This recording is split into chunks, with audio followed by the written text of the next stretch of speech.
दिल्ली के गौशाला चौक पर अतिक्रमण हटाने गई पुलिस टीम को एक युवती के हंगामे का सामना करना पड़ा। बुलडोजर कार्रवाई का विरोध करते हुए युवती पुलिस अधिकारियों से भिड़ गई और डंडा लेकर हमला करने दौड़ी। लगातार गालियां और चेतावनी के बावजूद वह उत्पात मचाती रही। घटना का वीडियो सोशल मीडिया पर वायरल है। हालांकि प्रशासन ने कार्रवाई पूरी की। सिवान के बढ़ड़िया थाना क्षेत्र में बारात के दौरान मारपीट, लूटपाट और फायरिंग की घटना सामने आई है। बारात के दौरान गांव के कुछ लोगों से किसी बात को लेकर विवाद और मारपीट हुई। इस दौरान फायरिंग भी की गई। दूल्हे की गाड़ी में भी तोड़फोड़ हुई। जमुई के जनकपुरा जंगल में एसएसबी के जवानों ने नक्सलियों के खिलाफ सर्च अभियान चलाया। सर्च अभियान के दौरान एक आईडी बम बरामद किया गया। साथ ही कई विस्फोटक समेत पाइप और कुकर बम बनाने वाले सामान को भी बरामद किया गया। बरामद किए गए आईईडी बम को जंगल में ही विस्फोट कर नष्ट कर दिया गया। गयाजी के करमौनी मोड़ के पास उत्पाद विभाग की टीम ने छापेमारी की। 2 गाड़ियों से शराब बरामद किया गया। कार से 190 लीटर और ऑटो से 50 लीटर शराब जब्त की गई। इस दौरान एक शराब तस्कर को गिरफ्तार किया गया। औरंगाबाद के उत्पाद अधीक्षक अनिल कुमार आजाद के ठिकानों पर निगरानी विभाग ने छापेमारी की। अनिल कुमार आजाद पर 1,58,45,000 रुपए अवैध संपत्ति अर्जित करने का आरोप है। पटना, औरंगाबाद और जहानाबाद में एक साथ डीएसपी स्तर के अधिकारी के नेतृत्व में यह छापेमारी की गई। फिलहाल जांच जारी है। दुमका के हरदेही गांव में पति ने घरेलू विवाद में रस्सी से गला घोंटकर पत्नी और 2 बच्चों की हत्या कर दी और फिर फांसी लगाकर सुसाइड कर लिया। घटना के बाद इलाके में सनसनी का माहौल है। पुलिस फिलहाल मामले की जांच में जुटी है। मुंगेर के मनियारचक गंगा घाट के पास पुलिस ने छापेमारी की। इस दौरान 2 पिस्टल के साथ 2 तस्करों का पुलिस ने गिरफ्तार किया। कार्रवाई के दौरान हथियार तस्कर नाव से आ रहे थे। नाव में ही हथियार रखे हुए थे। भारत नेपाल सीमा के रक्सौल के पास एसएसबी ने एक यूएई नागरिक को गिरफ्तार किया है। उसके साथ सीतामढ़ी के व्यक्ति को भी गिरफ्तार किया गया है। यूएई नागरिक की पहचान सलीम अब्दुल्ला खलफान अल शमशी के रूप में हुई है। यूएई नागरिक अपने साथी के साथ बिना वीजा के भारतीय सीमा में प्रवेश करने की कोशिश कर रहा था। अररिया के फारबिसगंज में झांसा देकर 2 अज्ञात युवकों ने महिला से जेवर की ठगी कर ली। सोने का जेवर लेकर दोनों शातिर फरार हो गए। बताया जा रहा है कि अंधविश्वास के बारे में बताकर दोनों ने महिला को भरोसे में लिया। फिर कहा कि 42 कदम आपको चलना है और पीछे नहीं देखना है। इस दौरान ही घटना को अंजाम दिया। धनबाद के झरिया थाना क्षेत्र में युवक ने फांसी लगाकर आत्महत्या कर ली। पत्नी से विवाद के बाद युवक ने आत्महत्या की है। मृतक सुल्तान एना कोठी का रहने वाला था। शव कब्जे में लेकर पुलिस मामले की छानबीन में जुटी है। सीतामढ़ी के सहियारा पुलिस ने एक कार से 270 लीटर शराब बरामद किया। बताया जा रहा है कि यह शराब नेपाल से लाई गई थी। नेपाल से शराब लाने वाले तस्कर को पुलिस ने गिरफ्तार किया है। गिरोह के बारे में पुलिस जांच कर रही है। कटिहार सदर अस्पताल के कैदी वार्ड में इलाज के लिए लाए गए कैदी शंभू ने तोड़फोड़ कर हंगामा किया। गार्डों का कहना है कि वह भागने की कोशिश में था। सूचना पर नगर थाना पुलिस और जेल गार्डों ने उसे काबू कर दोबारा भर्ती कराया। बताया जा रहा है कि उसकी मानसिक स्थिति ठीक नहीं है। रांची के अरगोड़ा चौक के पास स्थित लीकर बार के बाहर किन्नरों का हंगामा देखने को मिला। हंगामा बार के अंदर से शुरू हुआ जो सड़क पर आ गया। दरअसल लीकर बार संचालक द्वारा बार में किन्नरों से डांस करवाया जा रहा था और इसी दौरान किन्नरों को किसी ग्राहक ने छेड़ दिया, जिसके बाद किन्नरों ने सड़क को जाम कर हंगामा किया।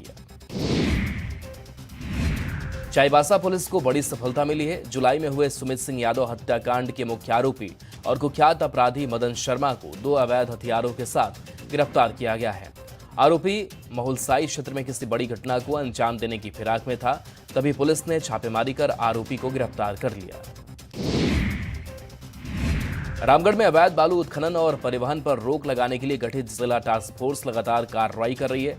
पतरातू थाना क्षेत्र से पुलिस और खनन विभाग ने 2 हाईवा को पकड़ा, जिनमें कुल 2000 घन फुट बालू लदा था।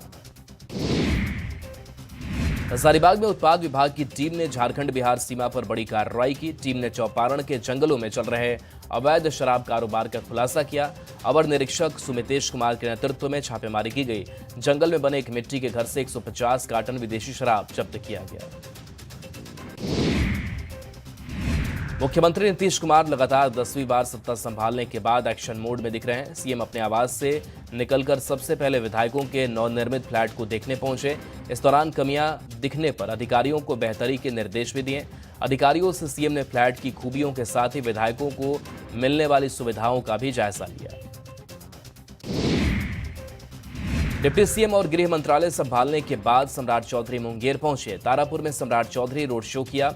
जीत के लिए जनता का आभार जताया। विकास की रफ्तार तेज करने का दावा भी किया। दारुल उलूम देवबंद के प्रमुख मौलाना मदनी के बयान पर गिरिराज सिंह भड़क गए।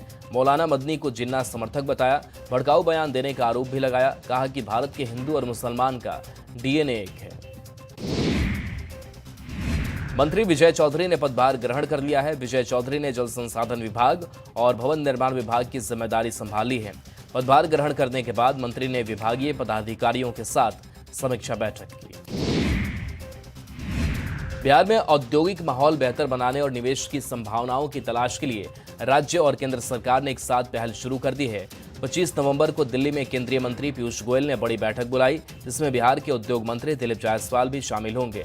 इस बैठक में औद्योगिक क्षेत्र के विकास के रोड मैप पर मंथन होगा। एआईएमआईएम चीफ असदुद्दीन ओवैसी ने नीतीश कुमार सरकार को समर्थन देने की बात कही है। साथ ही उन्होंने शर्त रखी है कि सीमांचल के लोगों को उनका हक मिले।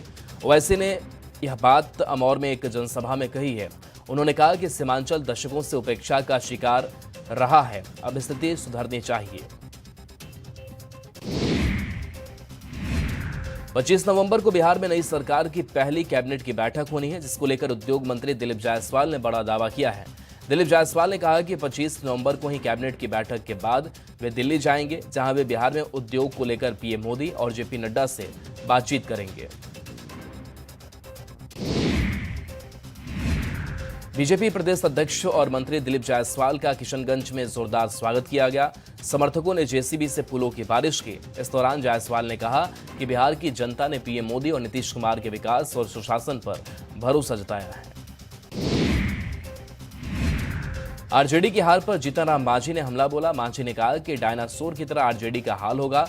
धरती पर डायनासोर वापस आ सकता है, लेकिन आरजेडी की कभी वापसी नहीं होगी। लालू और उनके कुनबे को सत्ता नहीं मिलेगी। ग्रामीण विकास विभाग मंत्री शरण कुमार सोमवार को पदभार संभालेंगे। उससे पहले कहा कि नीतीश सरकार और जनता की उम्मीदों पर खरा उतरने की पूरी कोशिश करेंगे। शरण कुमार ने कहा कि बिहार में केंद्र की मदद से अब तक 13,10,000 परिवार को आवास मिल चुका है और 1,04,90,000 परिवार को अभी भी आवास दिलाना बाकी है। बीजेपी सांसद जनार्दन सिंह सिग्रीवाल ने बिहार के नए कृषि मंत्री रामकृपाल यादव से मिलकर उन्हें बधाई दी। जनार्दन सिंह सिग्रीवाल ने जहां रामकृपाल यादव को किसान का बेटा कहा, तो कृषि मंत्री ने कहा कि जो जिम्मेदारी उन्हें मिली है वो उसे पूरा करने की कोशिश करेंगे। सीतामढ़ी में विधानसभा चुनाव में एनडीए का परचम लहराया। बाजपट्टी सीट से आरएलएम के रामेश्वर महतो की जीत के बाद क्षेत्र में पहुंचने पर कार्यकर्ताओं ने जेसीबी से फूल बरसाकर जोरदार स्वागत किया। सम्मान समारोह में नवनिर्वाचित विधायक ने क्षेत्र की समस्याओं का समाधान अपनी पहली प्राथमिकता बताया। पंचायती राज मंत्री दीपक प्रकाश ने कहा कि युवाओं से जुड़ाव और संवाद केवल युवा नेतृत्व ही बेहतर तरीके से कर सकता है। उन्होंने विभाग में युवाओं के लिए अवसर बढ़ाने की बात कही। कहा कि जहां भी रोजगार की संभावनाएं होंगी, वहां युवाओं को प्राथमिकता देकर मौका दिया जाएगा। दुमका में फ्लाइंग क्लब की स्थापना की गई। इस फ्लाइंग इंस्टीट्यूट का भव्य उद्घाटन 24 नवंबर को किया जाएगा। कार्यक्रम में झारखंड के मुख्यमंत्री हेमंत सोरेन बतौर मुख्य अतिथि शामिल होंगे और आधिकारिक रूप से फ्लाइंग इंस्टीट्यूट का शुभारंभ करेंगे। गढ़वा के चिनिया थाना क्षेत्र में करंट लगने से हाथी की मौत हो गई। बिजली के पोल से टकराने के कारण मौत की आशंका जताई जा रही है। हादसे के दौरान जंगल की ओर हाथियों का झुंड लौट रहा था। फिलहाल वन विभाग की टीम जांच में जुटी है। खगड़िया के बख्तियार गांव में हाईवा और ऑटो के बीच जोरदार टक्कर हो गई। हादसे में 4 लोग गंभीर रूप से घायल हो गए। घायलों को सदर अस्पताल में भर्ती कराया गया। हादसे के दौरान सभी लोग ऑटो से गोगरी जमालपुर से खगड़िया जा रहे थे। भोजपुर के कोइलवर में बेकाबू वाहन ने बाइक सवार पिता और पुत्र को जोरदार टक्कर मार दी। हादसे में पिता की घटनास्थल पर ही मौत हो गई, जबकि बेटा गंभीर रूप से घायल हो गया। इलाज के लिए पटना रेफर किया गया है। भागलपुर के नाथनगर थाना क्षेत्र में सड़क हादसे में छात्र की मौत हो गई। हादसे में एक व्यक्ति गंभीर रूप से घायल हो गया। मृतक की पहचान सरबजीत कुमार के रूप में हुई है। हादसे के दौरान दोनों बाइक से घूमने के लिए गए थे। बगहा के रामनगर में सड़क हादसे में व्यक्ति की मौत हो गई। हादसे में 3 लोग गंभीर रूप से घायल हो गए। घायलों को अस्पताल में भर्ती कराया गया है। बताया जा रहा है कि पकड़ी चौक के पास कार अनियंत्रित होकर सड़क किनारे रखे ईंट से टकरा गई, जिससे हादसा हो गया। बाढ़ के सालिमपुर थाना क्षेत्र में बेकाबू बाइक सवार ने बुजुर्ग को जोरदार टक्कर मार दी। हादसे में बुजुर्ग की घटनास्थल पर ही मौत हो गई। नाराज लोगों ने सड़क जाम कर प्रदर्शन किया। आरोपी बाइक सवार पर कार्रवाई की मांग की। अरवल के कुर्था जलमन में आहर में डूबने से युवक की मौत हो गई। ग्रामीणों की मदद से शव को बाहर निकाला गया। बताया जा रहा है कि गोरखदास अपने घर जा रहा था, लेकिन रास्ते में आहर में पैर फिसलने से डूब गया, जिससे मौत हो गई। दरभंगा में 27 पर दिल्ली मोड़ ओवरब्रिज के पास कार डिवाइडर से टकरा गई, जिसमें 3 लोगों की मौत हो गई और 2 लोग गंभीर रूप से घायल हो गए। सभी मधेपुरा के रहने वाले थे और पटना से इलाज कराकर लौट रहे थे। सरायकेला के पालोबेड़ा गांव में गिट्टी लदा हाईवा नियंत्रित होकर एक मिट्टी के घर पर पलट गया। हादसे में 2 लोगों की मौत हो गई, जबकि एक महिला घायल हो गई। पीड़ित परिवार को उचित मुआवजा देने की मांग को लेकर लोगों ने प्रदर्शन किया। सोनपुर मेला में इस बार 1 करोड़ का भैंसा चर्चा का विषय बना हुआ है। रोहतास के रहने वाले बिरबल सिंह पशु मेला में भैंसा लेकर पहुंचे।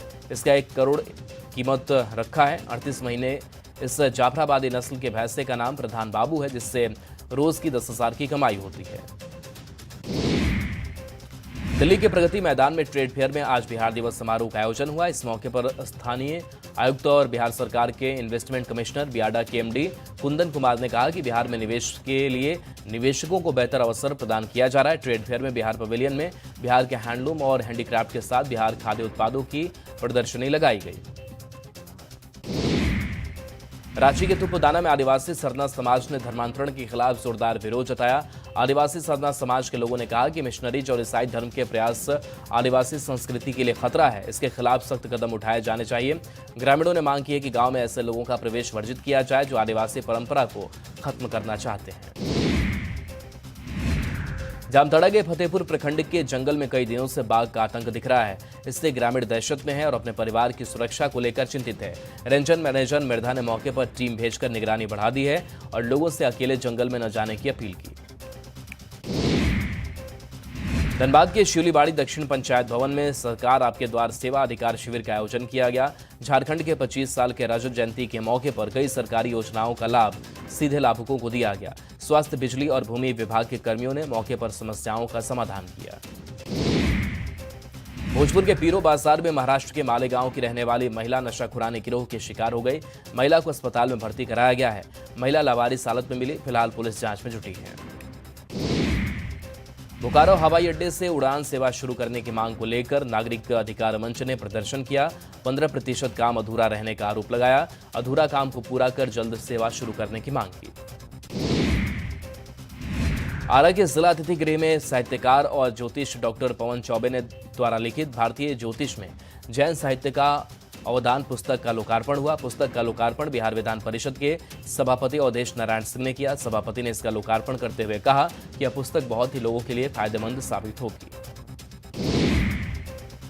भागलपुर के भगवान पुस्तकालय में अंगिका में लिखित पुस्तक कुंवर कसर का लोकार्पण किया गया। लोकार्पण कार्यक्रम में तिलका मांझी यूनिवर्सिटी भागलपुर के हिंदी अंगिका विभाग के कई प्रोफेसर शामिल हुए। अंगिका पुस्तक कुंवर कसर को भागलपुर के मशहूर कवि प्रोफेसर मंजीत सिंह किनवार ने लिखा है। धनबाद में जेएमएम कार्यकर्ता ताहिर हुसैन की शादी इन दिनों सुर्खियों में है। वजह उनका अनोखा शादी कार्ड, जिस पर मुख्यमंत्री हेमंत सोरेन और कल्पना सोरेन की तस्वीर छापी गई है। 27 नवंबर को होने वाली इस शादी के सभी निमंत्रण पत्रों में दोनों की तस्वीरें छापी गई हैं। लातेहार के घोर नक्सल प्रभावित लात गांव में पहली बार विकास की बड़ी पहल की गई। मनिका विधायक रामचंद्र सिंह ने यहां सड़क निर्माण का शिलान्यास किया, जिसे लेकर ग्रामीणों में खासा उत्साह देखा गया।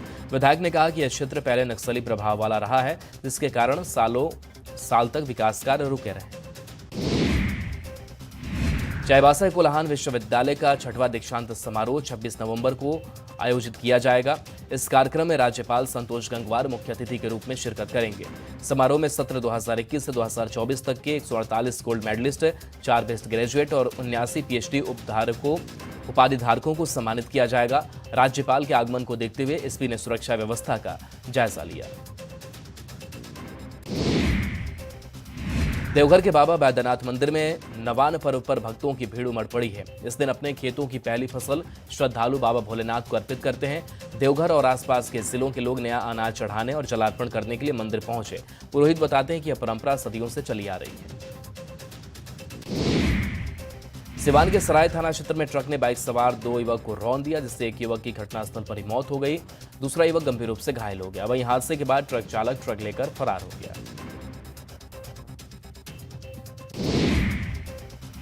समस्तीपुर के मुसरी घरारी में बेकाबू ट्रक ने बाइक में जोरदार टक्कर मार दी। हादसे में एक युवक की मौत हो गई। मृतक राम किशनपुरगंज का रहने वाला धीरज कुमार था। घटना के दौरान वह अपने ससुराल से लौट रहा था। औरंगाबाद में 2 बाइकों के बीच जोरदार टक्कर हो गई। हादसे में बाइक सवार युवक की मौत हो गई। दूसरा गंभीर रूप से घायल हो गया। घायल को गायाची अस्पताल में भर्ती कराया गया है। मृतक कमलेश भुरकुंडा का रहने वाला था। चाईबासा टाटा मुख्य मार्ग पर बड़ा हादसा हो गया। रिक्शा के ऊपर अनियंत्रित होकर हाईवा वाहन पलट गया, जिससे दबकर 2 लोगों की मौत हो गई, जबकि 3 लोग गंभीर रूप से घायल हो गए। घटना के बाद आक्रोशित लोगों ने सड़क जाम कर प्रदर्शन किया। कोडरमा रजौली घाटी स्थित NH-20 पर ट्रक और गैस टैंकर में जोरदार टक्कर हो गई। बंगाल से बिहार की ओर जा रही ट्रक में रिफाइंड तेल लदा हुआ था। टक्कर के बाद तेल के कई पैकेट सड़क पर बिखर गए। स्थानीय ग्रामीण सड़क पर गिरे रिफाइंड तेल के पैकेट लूटने की कोशिश करने लगे। दरभंगा कुशेश्वर स्थान थाना क्षेत्र में सड़क हादसे में 2 युवकों की मौत हो गई। एक युवक गंभीर रूप से घायल हो गया। तीनों बाइक सवार दवा लेकर बाइक से घर जा रहे थे, लेकिन रास्ते में बेर चौक के पास हादसा हो गया। गुमला के सदर थाना क्षेत्र में स्कूटी सवार को बचाने के दौरान ऑटो पलट गया। हादसे में 12 स्कूली बच्चे घायल हो गए। घटना के बाद स्थानीय लोगों की मदद से घायलों को ऑटो से बाहर निकाला गया। वहीं गंभीर रूप से घायल 2 छात्राओं को इलाज के लिए सदर अस्पताल में भर्ती कराया गया। झारखंड के प्रवासी मजदूरों का एक बार फिर से विदेश में फंसे होने का मामला सामने आया है। गिरिडीह और हजारीबाग के 5 प्रवासी मजदूर इस बार अफ्रीका के कैमरून में फंसे हैं। कंपनी की तरफ से मजदूरों को काम के बदले मजदूरी का भुगतान नहीं किया जा रहा है। साथ ही मजदूरों को वहां रहने और खाने पीने में परेशानियों का सामना करना पड़ रहा है। भागलपुर के रतिपुर बैरिया में लगातार हो रहे कटाव से ग्रामीण आक्रोशित है। दियारा इलाके के लोग सड़क पर उतरकर लगातार विरोध प्रदर्शन कर रहे हैं। साथ ही जिला प्रशासन की ओर से कराए जा रहे ड्रेजिंग कार्य का ग्रामीण विरोध कर रहे हैं। लोगों का कहना है कि ड्रेजिंग के कार्य से गंगा की धार गांव की ओर मुड़ जाएगी, जिससे लोगों का मकान का कटाव होगा। छपरा में किसानों को गेहूं के बीज को लेकर परेशानी हो रही है। गेहूं के बीज के लिए सदर प्रखंड स्थित किसान भवन पर सुबह से ही किसानों की लंबी लंबी लाइनें लग रही हैं। इनमें महिला किसानों की संख्या भी काफी अधिक है। किसानों का कहना है खेत की नमी खत्म होने लगी है, लेकिन समय पर बीज नहीं मिलने से बुआई नहीं हो पा रही है।